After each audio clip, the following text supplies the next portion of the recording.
I'd like to start thinking today and thinking about the topic, starting off with this concept of first principles. How many of you have really thought about first principles and what that actually means? I don't see many hands, and I don't think that that's a very common thing. It's something that we actually do at our company a lot, but first principles basically have this specific definition that goes something like this. I mean, you can just look it up, and it says, the fundamental concepts or assumptions on which a theory, system, or method is based. And so basically, you go back to these first principles when you're trying to figure out, how do I build something that's going to be new? Or if I'm going to change something, what are those first principles that I need to go after? So I'll give you a couple more examples. It's usually used in breaking down complicated problems. I want to build a rocket ship, right? And generating original solutions. How would I build a rocket ship that's different today than it was last time? And you start from very, very basic core principles to start off with. Another way to think about it is first principles thinking is the act of boiling a process down to the fundamental parts that you know are true, and then you build up from there. So you start getting back to, you know this is true, the most basic parts, and then you start building from there. Now, even Aristotle, like way back from a philosophical perspective, was thinking, is the first basis from which a thing is known. It's the first basis from which a thing is known. Now, how do we actually get there? And I'll tell you the most basic, simple way is to think how a child thinks, and that is that they always ask why.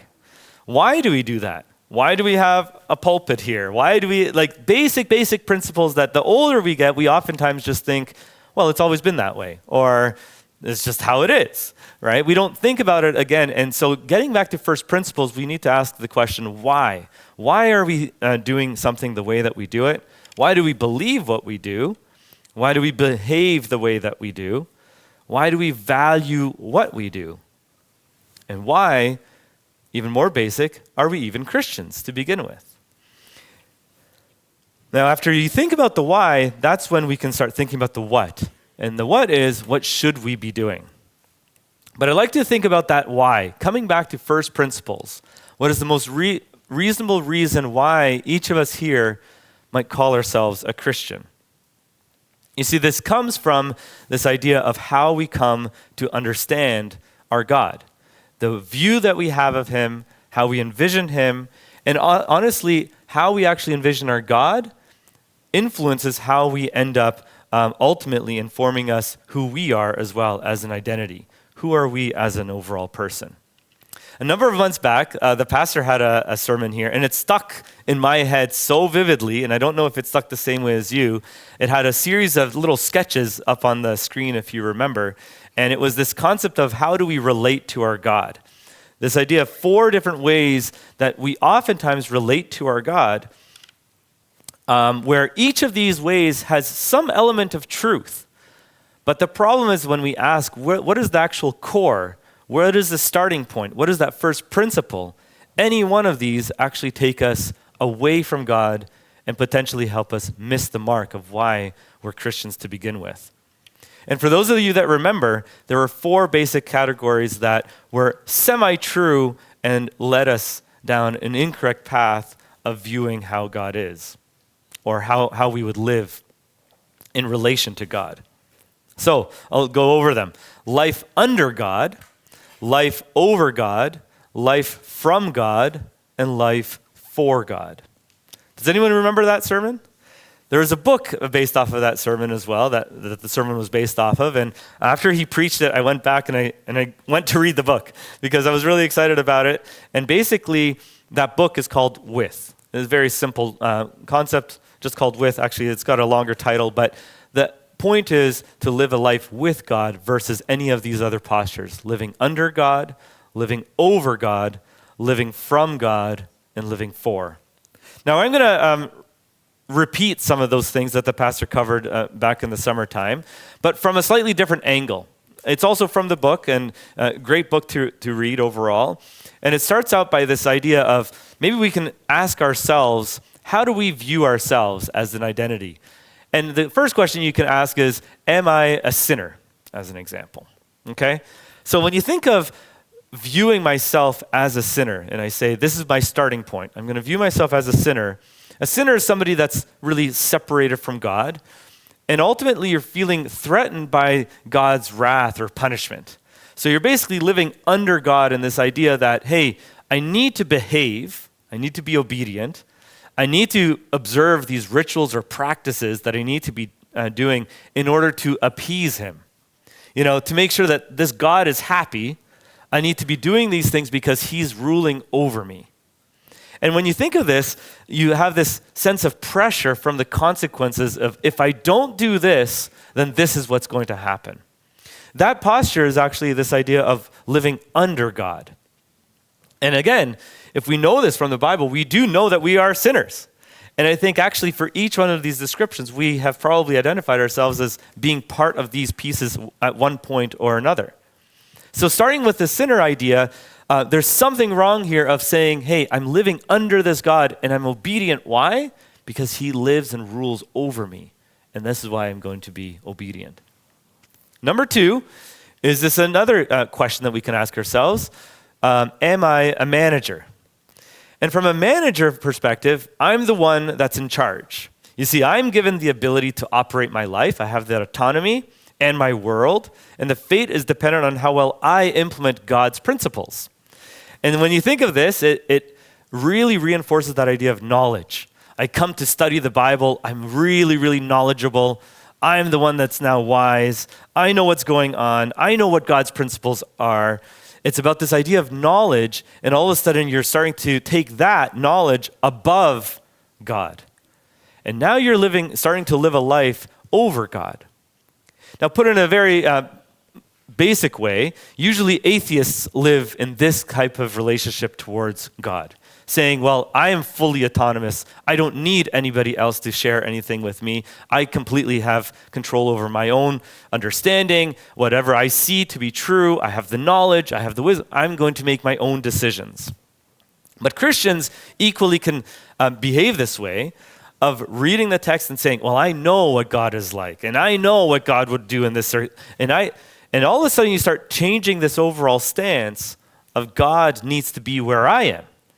And where I want to go in life, whether I want to go to this school or I want to study this way or I want to marry this person, all of a sudden, God, you need to follow me everywhere that I go. And so we can kind of see this relation with God has a flaw.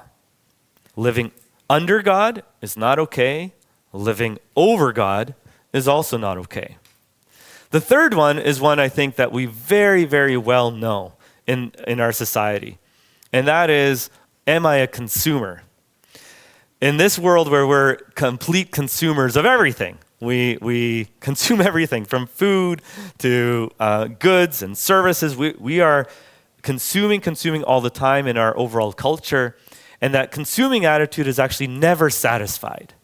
And when you apply that to where we are in relation to God, we can think of we're never satisfied. We have our desires, we have our belongings, we have our longings for things that we want. We need our needs to be met by others. I even need God to fulfill my expectations. A consumer type approach to God is basically saying, hey, if he doesn't do that for me, if he doesn't bless me with goods or riches or health or protect me, oh my goodness, why did I get injured? Why didn't God step in? Didn't he promise that he's going to step in? The consumer type approach, life from God essentially. If he doesn't do it the way that I need, if God doesn't bless me, if he doesn't heal and protect me, in that moment he doesn't, no thanks, I'm out. The consumer type approach to God and that relationship with him leads to people saying, you know what, I don't need this God because I want to be blessed. I want to have this. I want to be healed. He didn't heal me. So you know what? I don't believe him anymore. That's it. That's a consumerism type attitude toward God and is actually expecting it to be, I want to have life from God. If he doesn't give it to me the way I want, I'm out. The last one is an interesting one where it asks the question, am I a servant? Is it a good thing to be a servant for somebody else? Absolutely. Should it be the primary thing? above all else. Sometimes we specifically do it as a church. We say we are here because we have a mission. We have a mission that's good. God gave us this mission. He said, go and make disciples of all people, baptizing them. Do this and do this and do this. We are part of God's mission. Wherever God needs me, I'm going to be part of the mission. And all of a sudden, I'm going to fulfill my duty and, I'm going to drive my value because of what I'll accomplish and how much I can actually impact the world for good. That kind of posture toward God is actually life for God. I'm doing everything that I need to do. I'm praying, I'm preaching right now, I'm doing all these things, yet somehow I miss the mark. See, this is really important to digest these 4 different principles and recognize them, because I really believe that it's one of those reasons why some people simply choose not to believe in God. They believe God should be the one that's always going to heal me when I pray. I prayed, he didn't, I'm done. I don't believe it anymore. It's a reason why some people started to believe and then maybe no longer. Because honestly, what they're thinking about is maybe through one of these overall principles, I've been serving him all my life and I'm not being blessed. I lived a servant life and somehow it's not working, and they stop believing. This last one around the servant is a really good example, because we'll open up our Bibles now to Matthew chapter 7. Matthew chapter 7, very, very well-known text, because it kind of offers us a bridge from what we're talking to where we want to get. So we talked about this idea of living under God is not fulfilling. It's not the right approach. The next one we talked about life over God, not the right approach. Life from God, not the right one. Life for God, not the right one either. So what is it? Matthew 7, 22 and 23 kind of bridges it, because he says Matthew 7, 22 and 23. Many will say to me in that day, Lord, Lord, have we not prophesied in your name? Have we not cast out demons in your name, done many wonders in your name? And then I'm going to declare to them, I never knew you. Depart from me, you who practice lawlessness. There's a very important word here, and that is to know. I never knew you. You did all these things, you're serving me all the way, but honestly, I never even knew who you were. Doing all these practices, yet somehow it didn't click.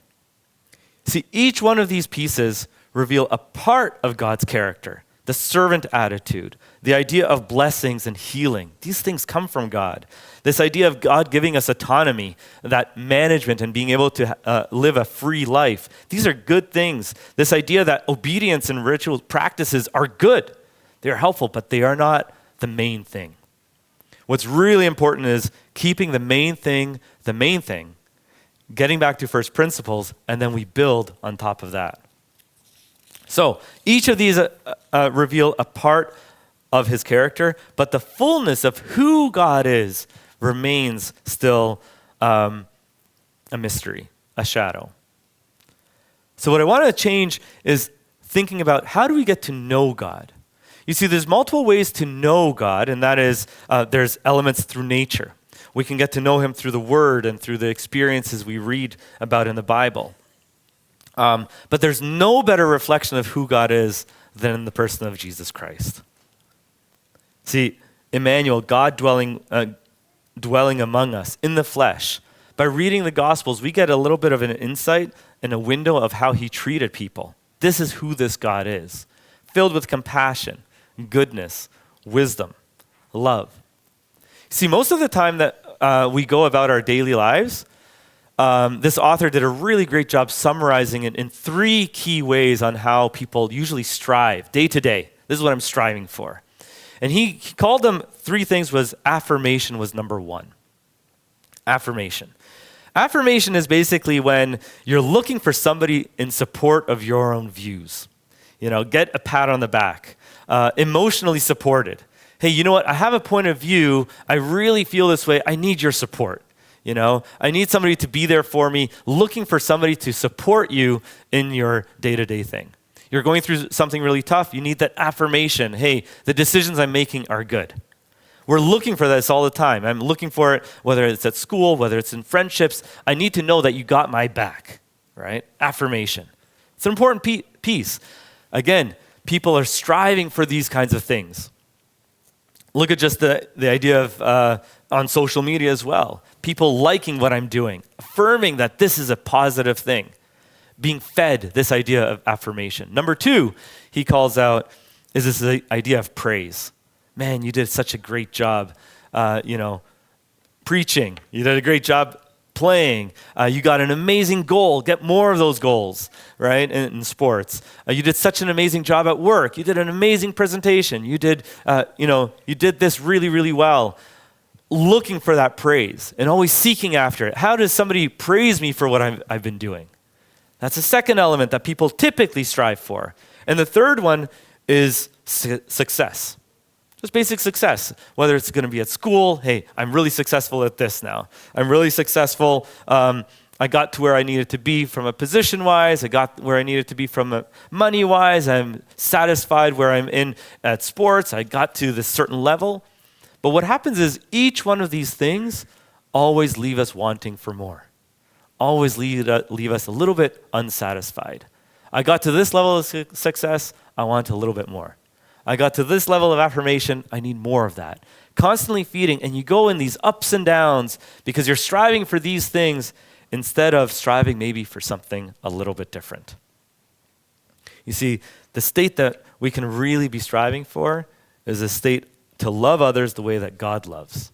Knowing that we're actually valued. These things of affirmation and praise and success, really what we're after is for somebody to really show, or for us to feel like we're valued. I'm valued because I've done this very, very well. I'm valued because people are supportive of, like you're looking to be valued. But the Christian principle is you are already valued. You're already valued from the very beginning. We don't have to prove our own value. 1 John 3:1. How many of the kids know what 1 John 3:1 says? I want to see your hands. Do any of the kids know?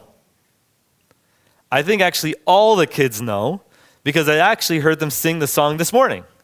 Behold what manner of love the Father has. Right? And then, how does it go?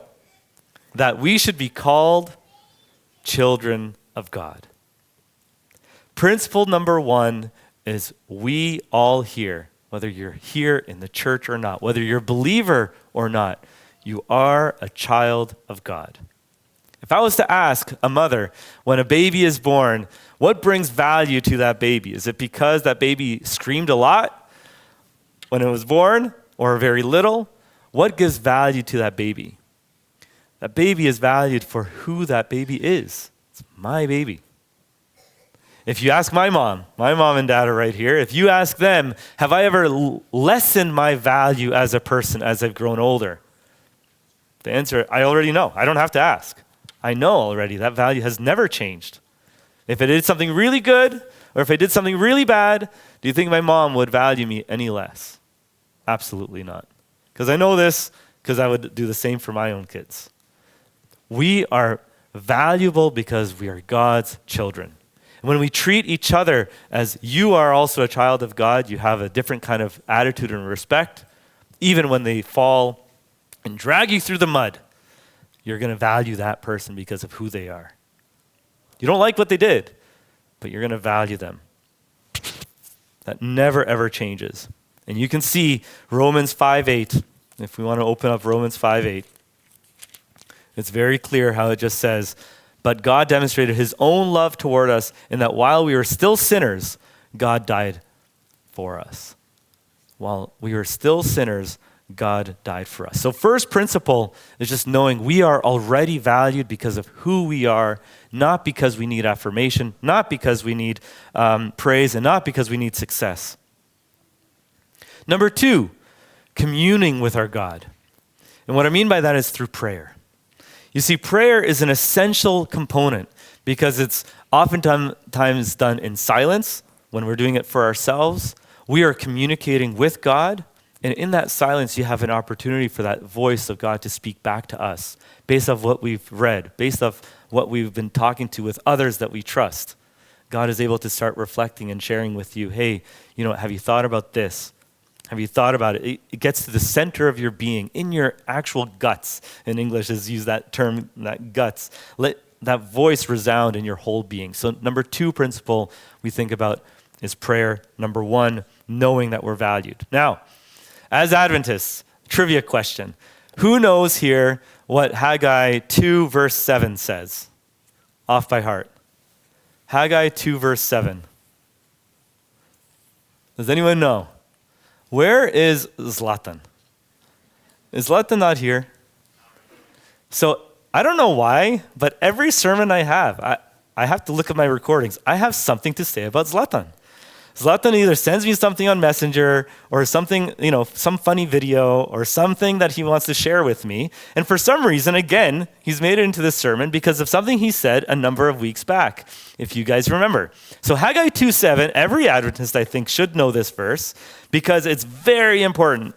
It goes like this, Haggai 2 verse 7, and I will shake all nations, and they shall come to the desire of all nations. And I will fill this temple with glory, says the Lord of hosts. Does this ring a bell at all? And why is it tied to Zlatan? Well, the reason is Ellen White, in the preface of her book of Desire of Ages, says Haggai calls him the desire of all nations. And we may well call him the desire of all ages. That very book's title is based off of Haggai 2:7. We must know this verse because Ellen White said it, and why it's tied to Zlatan and Misjonski and mission, word of mission. And he was saying, every person has to read this book. This is my favorite book by far. And that's how Zlatan made it. Desire of Ages, and I agree with him, by the way, because the desire of our being is our Christ Jesus our Lord. So first principle, know that we're valued by this God. Second principle, commune with him in prayer. Number 3, he is the object of our desire. He is the object. Not these other things that I want to get something from him, nor do I want to do something for him, but I want to get to know him better, of him as a person, as my God. Day in and day out, that's where it starts. Getting to know God is about him being the object of our desires. The first line in the Desire of Ages reads like this: his name shall be called Emmanuel, God with us. And then she says, the light of the knowledge of the glory of God is seen in the face of Jesus Christ. I actually preached on this specific line itself before. I heard it from David Ashrick because he spelled it out so well. When you think of this terminology, the light, which people and culture during this time recognized light being an important element? The Jews, the Hebrews. Light is an essential piece of what they expected. Light coming out of darkness. They expected the light, the Messiah, to come. Light very much resonated with the Jews of the time. The second term that's used here, of the knowledge. Who was seeking after knowledge all the time during this time period? It was the Greeks. The Greeks were constantly after knowledge, and they were seeking after knowledge and always looking, how do I get to that knowledge, missing the point that the knowledge is in the face of Jesus Christ. And the third one, of the glory of God. Who in that time was looking to seek out glory? The Romans. Rome, for the glory of Rome, we're going to do this. But they missed out who the glory was for. It was for in the glory of God, seen in the face of Jesus. What I want to say by this verse is that, or this text, says one thing very specifically, and that is this desire of ages, Jesus Christ, is a universal desire for all of mankind. For all of mankind. He is the object of our desire. We are here to come to know him and that we are his. That is that first principle of what we know. Now we get to 1 Corinthians 13. 1 Corinthians 13, whenever there's a wedding or we're leading up to a wedding, we always read 1 Corinthians 13. And everybody knows, I think, that the meat of that chapter is about what love is. But I'm not going to focus on that today. And I know most of you, maybe if you saw what the texts were about, we're going to talk about love the whole time. Love absolutely is at the heart, but I want to break down the first 3 verses that we heard today from the scripture reading. Let's read them through. Though I speak with the tongues of men and of angels, but have not love, I have become a sounding brass or a clanging cymbal. And though I have the gift of prophecy and understand all mysteries and all knowledge, and though I have all faith so that I could remove mountains, but have not love, I am nothing. And though I bestow all my goods to feed the poor, and though I give my body to be burned, but have not love, it profits me nothing. In the categories that we described earlier, above, over God, under God, for God, and from God, if you think about this, how he actually breaks this down, it fits that exact model that he's saying these things are not enough. It starts like this. Think about this one. The very first one says, I speak with the tongues of men and of angels, and though I have the gift of prophecy. This is very much in that idea of life from God. I received his blessings. I receive his gifts. And all these things I have, but he says it's nothing without the root piece, which is love.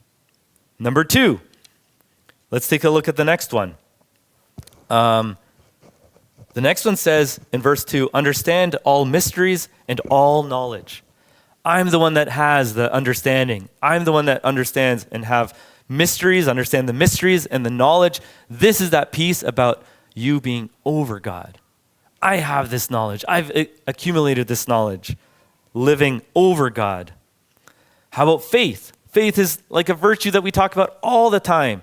He says, though I have all faith, this is this idea of living under God is represented here. I'm under him because I need to appease him somehow so that I could help move mountains and do all these things. I'm living under him. And it's basically saying living life under God, it's not enough because it's not back to that first principle because we don't have that love for him.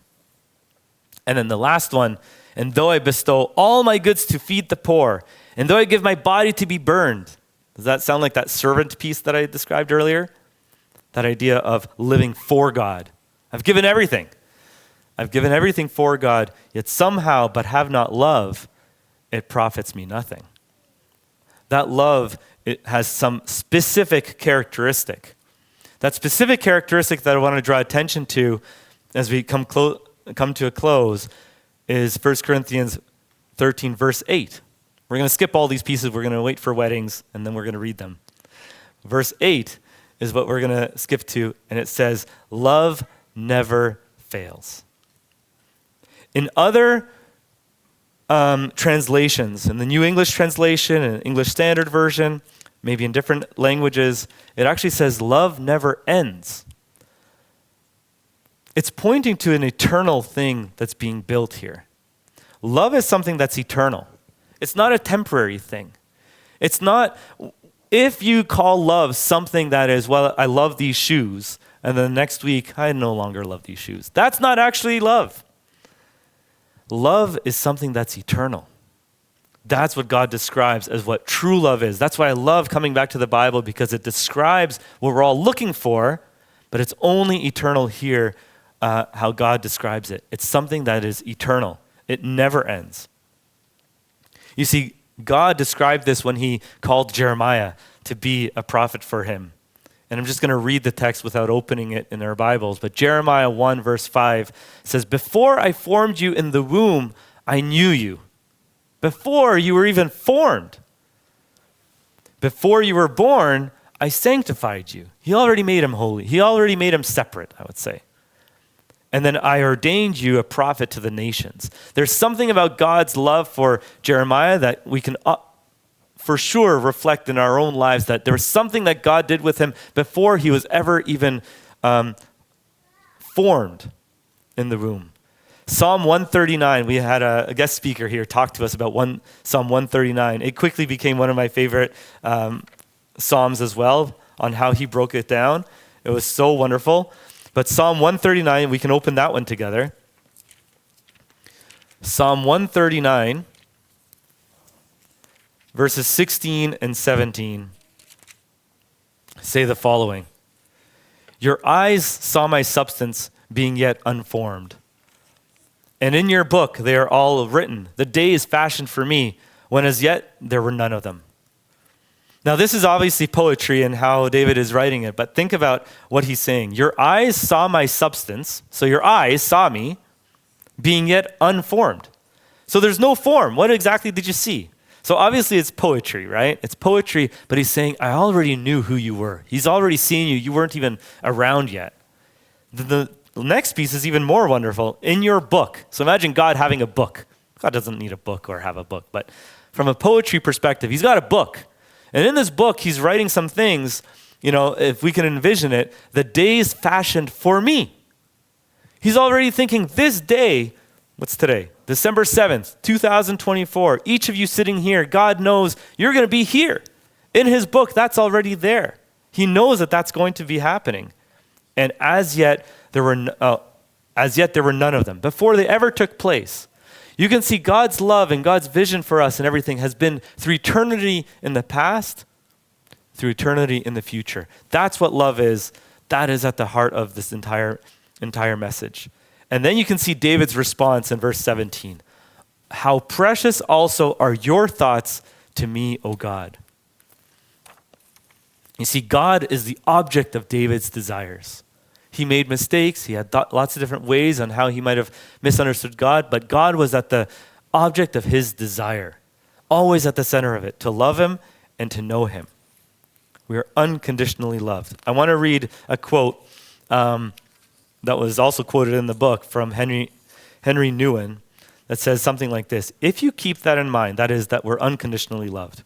If you can keep that in mind, you can deal with an enormous amount of success as well as an enormous amount of failure without losing your identity. Because your identity is that you are the beloved. Long before your father and mother, your brothers and sisters, your teachers, your church, or any people touched you in a loving as well as in a wounding way, long before you were rejected by some person or praised by somebody else, that voice has been there always. I have loved you with an everlasting love, and that love is there before you were born and will be there after you die. What really separates love from everything else, and we'll go back to 1 Corinthians 13, love is the only thing of all these things that exists in eternity. And so what separates it from everything else is that everything else is temporary. Watch what it says in verse 8, if we continue. Love never fails. But whether there are prophecies, they will fail. They will fail. Whether there are tongues, they will cease. Whether there is knowledge, it will vanish.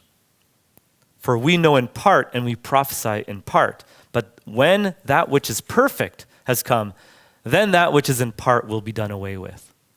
All these things are temporary. Love is eternal. The rest is temporary. Life from God, the gifts, the prophecy, the tongues, they're going to stop. Life over God, knowledge that we accumulate, it's going to be irrelevant. Life under God, what about faith and obedience? What happens to those things? What I would say for those is that they actually naturally leave. It's not because they just don't have a place anymore. And the best description of this, and I thought it was really great how the author did it, was faith is something that's extremely needed for us today. It's a threatening world, having that faith and that bridging that gap to where God is and having that hope, making that hope real. That's how faith and hope are intermixed. And the example he gave was of the trapeze. I don't know how many people have watched or liked the circus or seeing people doing big stunts with the trapeze, but you have the trapeze on one side of the person swinging, right, grabbing the thing, and you're swinging back and forth. On the other side, you have the catcher that's swinging on their end, right? What happens is when you're on that, this is like your life, and as soon as you're ready to actually let go of that particular trapeze, that's the action of faith. Faith is so important to just let go of what you believed before and know that God's going to be there. He's on the catching side. So faith is letting go. When you're in the air, just flying free form and with nothing to catch you underneath, that's basically what hope is. Hope knowing that there's a catcher. You haven't felt them yet, He hasn't actually caught you yet, but you're living that way. You started with faith, and your hope is carrying you through. And then finally, the arms interconnect. And right now, that faith and hope, it's just no longer needed. Because now our God has come and has taken us home. So it's not a negative thing. We obviously need faith and hope today, but it's a temporary thing. Building for eternity means building every day our relationship with our God, our knowledge and understanding of Him, and building every day our love for Him, knowing who He is and through these different principles. Ultimately, loving Him, knowing Him, and keeping that as the first principles in our Christian life ends up no longer with a life over God or under, not for or from, but it becomes a life living with God. And I hope that we can take that away each and every day. Amen.